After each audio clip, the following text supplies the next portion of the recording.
had such good momentum. Everything was going so well. At the end of the previous episode, it was all serious. Everyone's memories were gone and they were treating it like a big deal. And then evil YGO was ruining everything. And then he duels Otis, and Otis, a character who's always in control and in a position of power, was just taken down and had his memories erased, and you just watched him cower in fear. It was so cool. It made you think everything was going to be so awesome this week. But what did they do? They freaking were we're going to do a movie. We're going to make everyone just have new memories. We'll just recreate everything. And for 10 minutes, you have to look at a lot of just recap and reuse of scenes, because they probably decided they didn't want to do one big episode of recap. So they basically did half of one with recap, half of the other with recap. Yeah, it's annoying. And they're all ha ha ha, jokes, ha ha ha, funny, ha ha ha, nothing's a big deal. Remember how I said with Digimon that by just going right back to one-off adventures, you kill the forward momentum? You know what's a good way to also kill your forward momentum? Just dumb jokes for 10-15 minutes! There's no normal way a show can recover after that. There's no way to fix what's been lost. There's no way to pick up and make the forward momentum work again, and then make the whole story function, and then do everything you need to do to make the episodes feel fulfilling. Oh my fucking god, this episode got so damn good. Oh boy, this got really fucking good. I genuinely loved where this went. I know that was a little bit of a bait and switch, but I couldn't resist. That first 10 minutes, it wasn't very funny, but it did feel kind of fillery to get us where we needed to be. But when these episodes got going, it really just really got to me. I really loved what we did with these two. And I know episode 84 is out as well, but I kind of figured since this was a two-parter, I thought it would fit really well. And also we don't know where things will go with fixing Roa and Roman. So I decided that let's talk about this, and let's just talk about really what they were trying to do and what they were talking about here. So first up, I should probably say the couple things I did like in that first 10 minutes.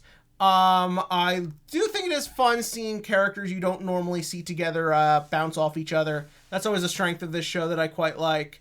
I like the little detail when they're down in the basement or whatever the fuck that is, and Sebastian and Kaizo are lit up. I know it's weird, but I think that's an attention to detail I quite appreciate it. And most importantly, I love Yuga's speech at the beginning. That gave me the feeling that even if I had to endure some little cringy humor, that I would really like where this is going. And Yuga basically just says, it's good Monster Reborn is gone. I don't know why the guy didn't just put it through a paper shredder. I don't know why he had to go through trouble of ladybugs eating it. There was many easier ways to do this, but above all else, it is wrong that something that exists that can manipulate people's hearts and minds like that. That one line, that one idea of we're going to put our foot in the ground and put a line in the sand and say, we don't cross it. We have to be better. We have to do better than what our enemies are doing. What makes us the heroes, what makes us good, is not just what we accomplish, but how we accomplish it. Just that reinformation of moral and value really makes you feel for these characters. That idea that there's just more to them than just winning a children's card game or sitting at the throne at the end of the show, or whatever term you want to use. That there's just more to them. It really makes them endearing and really makes them lovable.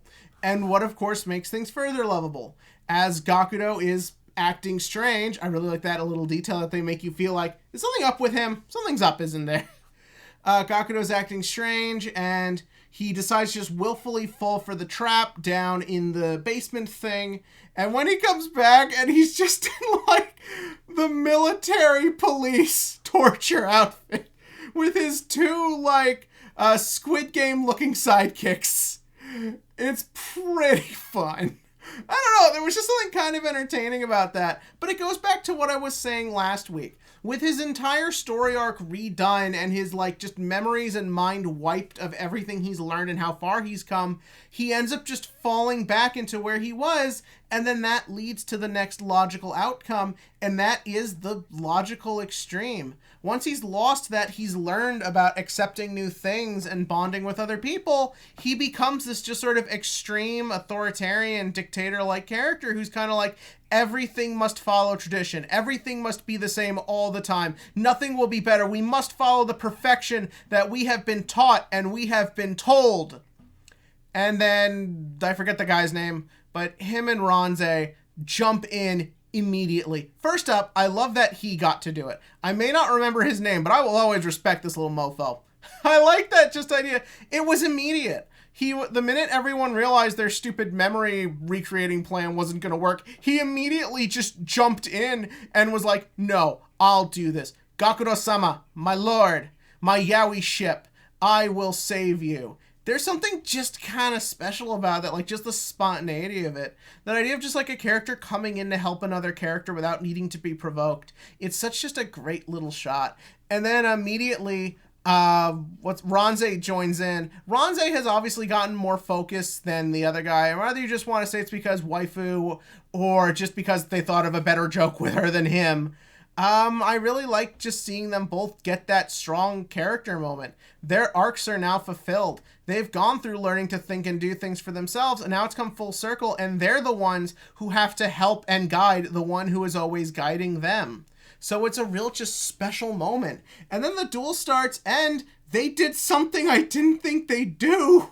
They brought back the stupid rat persona, and they're not hiding the fact that it's dumb. They have no problem acknowledging this is silly, ridiculous, nonsense, and that's why it's important. The whole message they are trying to convey here is not, what bad guy thinks bad, be good. No, it's when you take risks, when you put yourself out there, when you do things that are different, it's not always gonna work out. When Gakudo did that, when he looked like a big dumb rapper, it did make him look stupid. He did make a fool out of himself. It was a dumb idea. But in trying something different, in wanting to better yourself and be someone else, it made him realize and reaffirm his own belief in his own skill and his ability, and he was able to take on a much stronger opponent in the form of Nail. That's what they're trying to convey to him. It's not just side with us, it's the reason why you're better because of it. And I like that then inspires everyone else to go on and do it. The other two, it was really fun seeing the guy dress up as Nail, getting to see him have a different joke. They immediately, not Nail, the Roa. They then go, and they're the ones who then bring Asuna back. Sebastian then goes, that's like really having Nail's arc come full circle. Because Nail's whole thing in his last big chunk of episodes he was important for, he was just I don't have friends like Yuga. I don't have someone who's going to come save me at my lowest moment to make everything better. And then Sebastian, his whole thing was wanting to prove that I will always do that. I care about you. I will be here for you. And then he just went and did it. When Nail was at his lowest point, when he regressed and was going back to the way he was, Sebastian came in and saved him. This was really fucking good. And what made it so much more valuable and important was that they didn't win the duel. None of them did. I mean, logically they won. Asuna, Nail, and Gakudo are much stronger. But what's important about that is that we're not just following the rules of the bullshit magic. It's not what the typical is of, the only way to free them from this curse is to win the duel. No. The way you fix people, the way you help people, the way you free them from whatever problems or demons they have is you have to reach out to them. You have to talk to them. You have to sort of connect with them and find a way to help them through that. And that's what they did. They realized the only way to help Gakudo was to try and jog his memory and have him remember a unique experience where doing something different really changed things for him.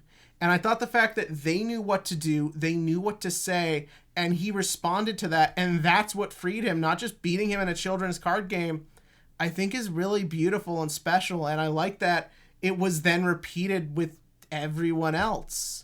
I really like what was accomplished here, and I think it's a really great way to separate this from the other Yu-Gi-Ohs and make it feel unique. Some dumb filler comedy and all, who fucking cares? This is what this show is trying to do, and god damn it, I am here for it and can't wait to see where things go next.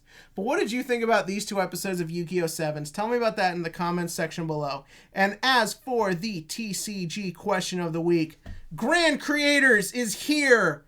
Mostly. I think all the shipping delays got fixed and it is out. So my question to you, what will you be playing from it? Are you going full on into that adventure insanity with Phantom Knights and the other decks splashing that engine?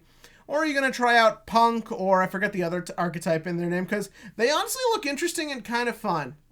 I personally will not be, because I play Virtual World and that deck is going in a very expensive direction. But in the comment section below, give me your thoughts on what you want to play, your thoughts on these episodes, and whatever else. And as always, click to like, click to subscribe, and join me next week where we cover the next, and only like second, protagonist versus rival duel in 7s.